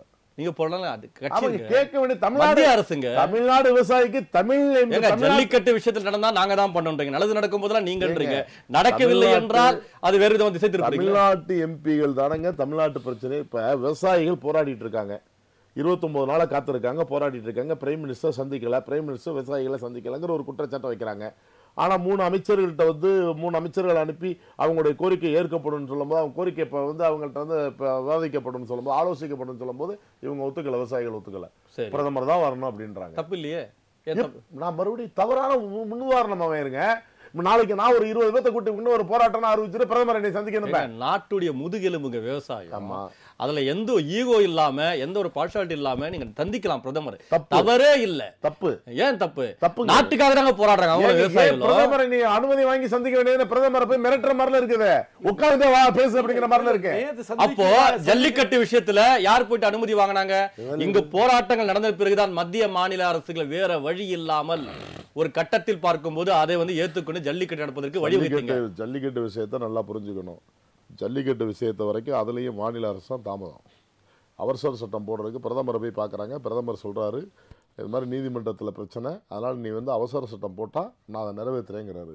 இன்றைக்கி நானும் சொல்கிறேன், இதே விவசாயி பிரச்சனையும் தமிழ்நாடு கவர்மெண்ட் ஒரு அவசர சட்டத்தை போட்டு விவசாயிகளுக்கு இவ்வளோ வறட்சி இருக்குது, அதனால் மத்திய அரசு வந்து இந்த வங்கி கடன்லாம் ரத்து பண்ணணும் அப்படிங்கிற ஒரு கோரிக்கை வந்து முன்மொழிஞ்சு அதை வந்து அவசர தீர்மானமாக கொண்டு போனால் உறுதியாக பிரதமர் செய்வார். மத்திய அரசை எதிர்த்து யாராவது போராட்டங்கள் நடத்தினால், அந்த போராட்டங்கள் இணைந்து நடத்தினால் நீங்க என்ன சொல்ல வரீங்க? விஷக்கிருமிகள் உள்ள வந்துட்டாங்கன்றீங்க. சரி, ஒரே அமைப்பு நடத்தினா என்ன சொல்றீங்க? அவர் தகுதியற்றவர்ன்றீங்க. ஆகவே மத்திய அரசை எதிர்த்து யாரும் போராட்டங்கள் நடத்தக்கூடாதா? கருத்து சொல்லக்கூடாதா? கருத்து சொன்னால் தேச துரோகிகள் சொல்ல வரீங்க. எந்த அடிப்படையில் மத்திய அரசை வலியுறுத்த வேண்டும், அல்லது மத்திய அரசு துணையுடன் தான் செல்ல வேண்டும்? இன்னைக்கு தொலைக்காட்சியில் பார்த்தோம், மாணவர் சங்கங்கிற அமைப்புல 2-3 அமைப்புகள் போராடுறாங்க. சரி, அவங்களுடைய வார்த்தைகள்லாம் கொஞ்சம் காது கொடுத்து கேட்டு பாருங்களேன். என்ன இருக்கு? என்ன மெரினா கடற்கரையில மோடிக்கு எதிராக என்ன பிரசவங்கள் வைக்கப்பட்டதோ அதே வார்த்தைகளை தான் வைக்கப்படும். பிரதமர் விமர்சனத்துக்கு அப்பாற்பட்டவரா? நேரடியா மோடியை தாக்குறது. மன்மோகன் சிங்கை தாக்கவில்லையா? நேரடியா மன்மோகன் சிங்கை கூட பகிரங்கமா தாக்கியிருக்காங்க. இது மோடியை தாக்குற அளவுக்கு மன்மோகன் சிங்கை தாக்குனாங்களா? இல்லன்றீங்க. எந்த விஷயத்துல? ஈழத்தமிழ் பிரச்சனை விஷயத்திலும் சரி, மற்ற ஈழத்தமிழர் பிரச்சனை மன்மோகன் சிங் பண்ணது அயோக்கியத்தனம் தாக்குனாங்க. ஆமா, மோடி இப்ப அயோக்கியத்தனம் பண்றாரா? மோடி அயோக்கியத்தனம் சொல்லுங்க, ஒரு கருத்து தானங்க. ஈழத்தமிழர்கள் செத்து போனப்ப விமர்சனத்துக்கு அப்பாற்பட்டவரா பிரதமர் கேட்கிறேன். தமிழர்கள் இறந்தது என்பது வேறு, தற்போது நடக்கிற போராட்டம் என்பது வேறு. பாருங்க, நீங்க உங்களுடைய கட்சியோட தலைமை, உங்களுடைய கட்சியுடைய பிரதமர், கட்சியுடைய முக்கிய பொறுப்பில் கூடிய மோடி அவர்களை நீங்க பாராட்டுவது உங்களுடைய கருத்து. ஆனால் என்னுடைய பிரதமர் எதிர்த்து நான் கருத்துக்கள் சொல்வது என்பது இவருடைய கருத்து. வாக்களித்த மக்களுடைய நிலைப்பாடு. அது எதையே இருக்கக்கூடாதுன்றீங்க. கருத்து சொல்றது வேறங்க, தரக்குறைவாக வார்த்தைகளை பிரதிகடப்படுத்துறது வேற, எதிர்த்து கருத்து சொல்றது வேறங்க. இப்ப உதாரணமா ஐயாக்கண்ணு பிரச்சனை நாங்க எது கொண்டு வரோம் அப்படின்னு கேட்டீங்கன்னா, இங்க இருக்கிற விவசாயிகள்லாம் இவர் ஒருங்கிணைஞ்சு எல்லா விவசாயியும் பேசி ஒருங்கிணைச்சு உள்ள வந்தாங்க விஷக்கிருமிகள் எங்க விவசாய சங்கத்தை போய் ஒருபோதும் நாங்க அப்படி சொன்னது இல்லைங்க. எப்ப சொன்னோம் நாங்க? நீங்க அப்போ விளக்கம் கொடுத்தோம். ஏன்னா ஒரு பக்கம் பார்க்கும்போது ஒருங்கிணைச்சு எல்லாம் ஒன்று கூடினாலும் ஜல்லிக்கட்டுல உட்கார ஒரு பொண்ணு மோடி வாடா மோடி வாடா மோடி பேடி அப்படின்னா அப்புறம் நீங்க விஷக்கிருமி இல்லாம அவளுக்கு ஆளாத்தி எடுப்பாங்க. என்ன பேசுறீங்க? மோடியை பாராட்டினா நல்லவங்க, மோடி வாடா மோடி பேடினா என்ன இல்லங்க. அது நான் கேக்குறேன், இந்த முறை கருத்துக்கள் வந்து விவசாயம் ஜல்லிக்கட்டு பிரச்சனையும் மிங்கிள் பண்ணாதீங்க. நான் ஜல்லிக்கட்டு விஷயம் பேசவே இல்லையே, நான் விவசாய பிரச்சனை பேசுறேன். நான் பேசுறேன் அப்போ இல்ல இப்போ நான் ஜல்லிக்கட்டு பிரச்சனை எப்ப நீங்க போராட்டம் பண்ணிட்டாங்கன்றக்கா உடனே மத்திய அரசு தலையிடலன்னு கேட்டீங்க. ஆமா கண்டிப்பா. அன்னைக்கு முதலமைச்சர் மாண்புமிகு ஓபிஎஸ் அவர்கள் சென்றார்கள், டெல்லிக்கு சென்றார்கள். அங்க இருக்கிற துறை சார்ந்த அமைச்சர்களை பார்த்தார்கள், பிரதமரை சந்தித்தார்கள், என்ன செய்ய வேண்டும் என்று கேட்டார்கள். காலையில எடப்பாடி பழனிசாமி போய் சொல்லுங்க, திரு அரசுகுமாருடைய கவனத்திற்கு ஜல்லிக்கட்டு போராட்டத்தை விட விவசாய போராட்டங்கள் பெருமளவு நடைபெறுவதற்கு இன்றும் வாய்ப்பு இருக்கு. ஆனால் அன்று ஜல்லிக்கட்டுக்கு கொடுத்த வாய்ப்பு இன்று வாய்ப்பு தரப்படவில்லை.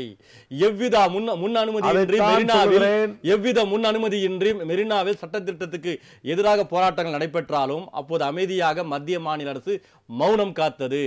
ஆனால் இன்னைக்கு நேரடியாக மத்திய அரசை எதிர்க்க போகின்ற போது எந்த போராட்டம் நடத்துவதற்கும் வாய்ப்பு இல்லாமல் இன்று முடக்கப்படுகின்றது. அதைத்தான் சொல்றேன். காலையில மாண்புமிகு தமிழக முதல்வரை டெல்லிக்கு போய் சொல்லுங்க, பிரதமரை சந்திக்க சொல்லுங்க, விவசாய பிரச்சனை என்னன்னு கேட்க சொல்லுங்க, தீர்வு வந்துடும். இல்லங்க ஏதோ திருமணம் நடக்கிற மாதிரி இந்த முறையோட வாங்க, இந்த சாங்கியத்தை பண்ணுங்க சொல்ற மாதிரியே சொல்றீங்க. மக்கள் விவசாய பிரச்சனை ஏன் இந்திய அரசாங்க சாசன சட்டத்தை விட ஐயா கண்ண பெரிய ஆள் கிடையாது, முறையோட தான் வரணும். விஜய் மல்லையா பெரிய விஜய் மல்லையா பெரிய விஜய் மல்லையாவுக்கு மாமியா வீடு வந்து இந்திரா காங்கிரஸ் தாங்க, நாங்க இல்லங்க. விஜய் மல்லையாவுடைய வரலாறுக்கு எங்களுக்கு சம்பந்தம் இல்லை. காங்கிரஸ் தான் விஜய் மல்லையாவுக்கு காங்கிரஸ் தொடர்புன்னா விஜய மல்லையாக காங்கிரஸ் தான் தொடர்புன்னா கொடுத்த கடனை வாங்கலாமே மத்திய அரசு, பாஜக அரசு கொடுத்த கடனை இப்போ சொத்தெல்லாம் கையப்படுத்தி வச்சிருக்கோம்ல. விஜய மல்லையா கொண்டு வரதுக்கு நீதிமன்ற தீர்ப்பு இருக்கும் போது அவர் வெளியே போறதுக்கு அத்தனை வாய்ப்புகள் வழங்கப்படுது என்ற குற்றச்சாட்டும் இருக்கின்றது. நல்லா தெரியுமா உங்களுக்கு?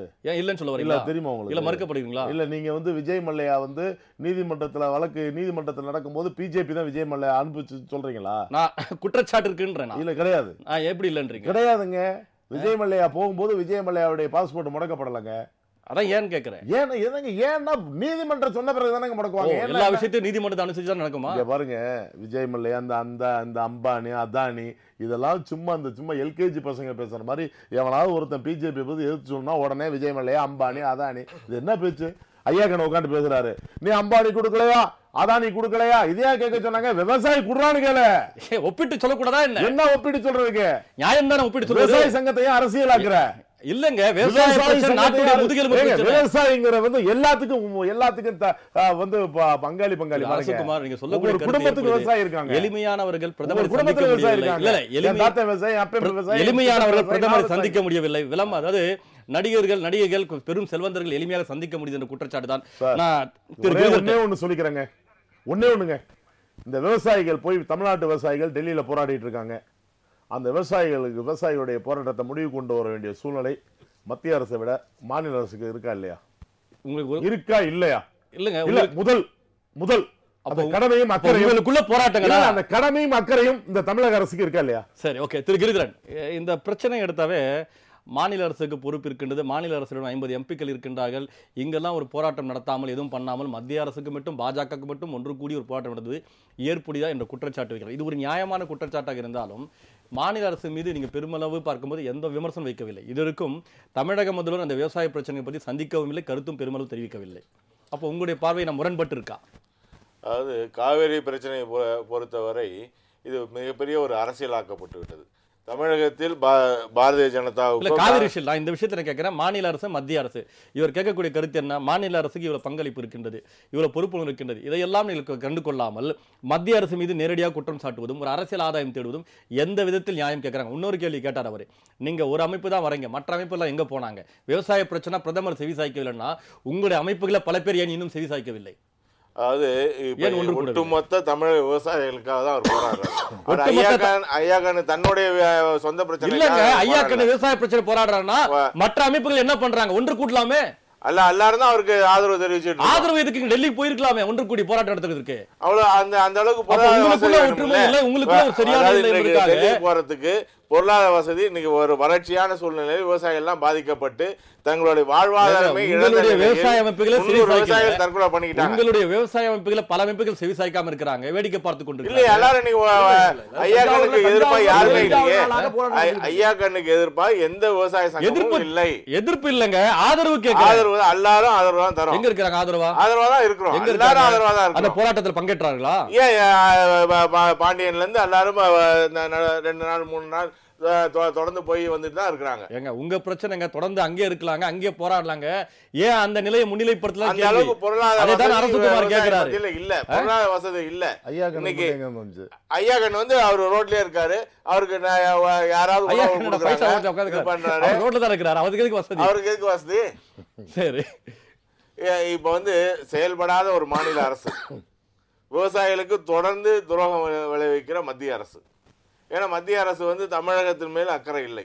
அவருக்கு வந்து கர்நாடகத்தில் தங்களுடைய ஆட்சியை பிடிக்க வேண்டும், ஆட்சியை மீண்டும் நிலைநாட்ட வேண்டும் என்பதற்காக தான் சரி. ஹெச் ராஜா ஒரு கருத்து முன்னில் வைக்கிறார், நியாயமான கருத்து. அதாவது காவேரி மேலாண்மை உபரி தண்ணீர் பார்த்து கடல்ல கலக்குதுன்னு சொல்லிட்டு ஒரு குற்றச்சாட்டு இருக்கு. அதற்கு இதற்கும் திமுக அதிமுக அரசு எத்தனை தடுப்பணைகள் கட்டப்பட்டார்கள் என்ற ஒரு கேள்வி இருக்கிறது. இதைத்தான் ஹெச் ராஜா சொல்கிறார், தடுப்பணைக்காக நீங்க போராடுங்க, இந்த உபரி தண்ணீரை நீங்க பாதுகாக்கலாம் அப்படின்னு சொல்றாரு. இதற்காக நீங்க ஒரு போராட்டம் நடத்தினா இதே பாஜக அரசு நீர்ப்பாசன திட்டத்தை பொறுத்தவரை பெருந்தலைவர் காமராஜருக்கு பிற்பாடு எந்த ஒரு அரசும் எந்த ஒரு ஏற்பாடுகளும் செய்யவில்லை. எந்த நீர் மேலாண்மையோ நீர் சேமிப்புக்கான திட்டங்களை எந்த ஒரு அரசும் செயல்படுத்தவில்லை. சரி, இந்த தொடர்ந்து திராவிட கட்சிகள் தமிழகத்தை ஆண்டு வந்தாலும் விவசாயிகளுக்கு எந்த நீர் ஆதாரத்தை பெருக்க வேண்டிய திட்டங்களை யாருமே செயல்படுத்தல. சரி, இப்ப இந்த விவசாயிகளுடைய போராட்டங்கள் 50 MP இருக்கிறது ஒண்ணுதான், இல்லாம இருக்கிறது ஒண்ணுதான். இல்ல, இந்த போராட்டங்களை ஐயா கண்ணன் அவர்கள் சரியான முறையில் வழிநடத்தி செல்கின்றாரா? ஒரு கேள்வியும் ஒரு சந்தேகம் ஏற்பட்டுள்ளது. ஏனென்றால் ஒன்று பார்க்கும் நிர்வாண போராட்டங்கள், அடுத்தபடியாக பார்க்கும் காரணமே பாரதிய ஜனதா அரசு தான். அவரை வந்து பிரதமரை சந்திக்கலாம் என்று ஒரு பொய்யான வாக்குறுதியை சொல்லி அவரை அழைத்து சென்றது காவல்துறை. நீங்க காவல்துறை சொல்றீங்க, ஆனா பிரதமருடைய அலுவலகத்திலிருந்து எந்த தகவலும் தெரிவிக்கவில்லை. ஏன் இவங்க கூட்டு போனாங்க? பிரதமர் அவங்களை சந்திக்கிறாரு, அவங்களுக்கு அப்பாயின்மெண்ட் கொடுத்துட்டாருன்னு கூட்டு போனது அந்த காவல்துறை தான். காவல்துறை தான் அதுக்கு பொறுப்பு. அழைத்து சென்று உங்களை ஒரு கிளரிக்கல் ஸ்டாஃபை சந்திக்க வச்சு அவர் திருப்பி அனுப்புனாக்கா, திருப்பி வெளில வந்து குறைந்தபட்சம் பத்திரிகையாளர்களால் நடந்ததை சொல்லிட்டு போறேன்னா அதுக்கும் அனுமதி கொடுக்காம அவர் வலுக்கட்டாயமாக காவல்துறை வாகனத்தில் ஏற்றி அழைத்து செல்லும் போதுதான் இந்த அசம்பாவிதம் நடந்து விட்டது. இல்லை, நான் என்ன சொல்லுறேன், மகாராஷ்டிரா அதை அங்கு பார்க்கும்போது விவசாயிகள் ஒரு நாளைக்கு 10 பேருக்கு தற்கொலை செய்கிறார்கள் என்ற புள்ளிவிவரத்தில் முன்னோக்கி இருக்கின்றது. அந்த விவசாயிகளும் இது போன்ற போராட்டங்கள் நடத்தவில்லை. ஆனால் திரு ஐயா கண்ணவர் என்ன சொல்கின்றார் என்றால், கடைசியாக இந்த போராட்டங்கள் மேலும் தொடரும் பட்சத்தில் உயிரை கூட விடுவதற்கு தயார் என்கிறார். ஆகவே இது ஒரு தூண்டுதலாக அமைகின்றது தற்கொலைக்கு என்ற ஒரு நிலையும் முன்னோக்கி சொல்லப்படுது. அதாவது இன்னைக்கு மாநில அரசு செயல்படவே இல்லைன்றதுக்கு இந்த பயிர் காப்பீடு திட்டம் ஒன்றே போதும். அதாவது இந்த 2015-16 2016 2 பருவமும் முற்றிலுமாக தமிழகம் முழுவதும் விவசாயம் பொய்த்து விட்டது. கடுமையான வறட்சி பாதிப்பு, காவேரியில் தண்ணி இல்லை, இது தென் மாவட்டங்களில் தண்ணி இல்லை, எந்த ஆறுகளும் குளங்களும் ஏரிகளும் தண்ணி இல்லாம வறண்ட ஒரு பாலைவனம். உங்களுக்கு கருத்து வந்து மத்திய மாநில அரசு செவி சாய்ப்பதில்லை, மத்திய மாநில அரசு செயல்படவில்லைன்னு சொல்ல வரீங்க? ஆமா, அப்படி அது செயல்படாத மாநில அரசை செயல்படுத்த வைக்க வேண்டியது மத்திய அரசுடைய. கண்டிப்பாக இந்த நிகழ்ச்சியில் பார்க்கும்போது இது வந்து 2015-16 காப்பீடு 21 மாவட்டங்கள் பாதிக்கப்பட்டு அது கணக்கு எடுக்கப்பட்டு காப்பீடு வழங்க வேண்டிய இந்த போராட்டங்கள் தொடரும் இல்லையா உங்களுக்கு? ஆமா, தொடரும். எதுவரை தொடரும்? எப்படிங்க? எதுவரை தொடரும்? தீர்வு கிடைக்கிற வரை தொடரும். தீர்வு கிடைக்கும் கண்டிப்பா. இந்த நிகழ்ச்சியில் பார்க்கும்போது தமிழக விவசாயிகளின் கோரிக்கைகளும் போராட்டங்களும், அதாவது இந்த போராட்டங்களை பொருட்படுத்தாமல் மத்திய மாநில அரசு செயல்படுகின்றதா அல்லது இந்த போராட்டங்கள் வரம்பு மீறி செயல்படுதா என்பது குறித்து நாம் ஆராய்ந்தோம். உங்கள் மூவருக்கும் மிக்க நன்றி. நேயர்களே, மீண்டும் அடுத்த மக்கள் மேடை நிகழ்ச்சியில் சந்திப்போம். நன்றி, வாழ்த்துக்கள்.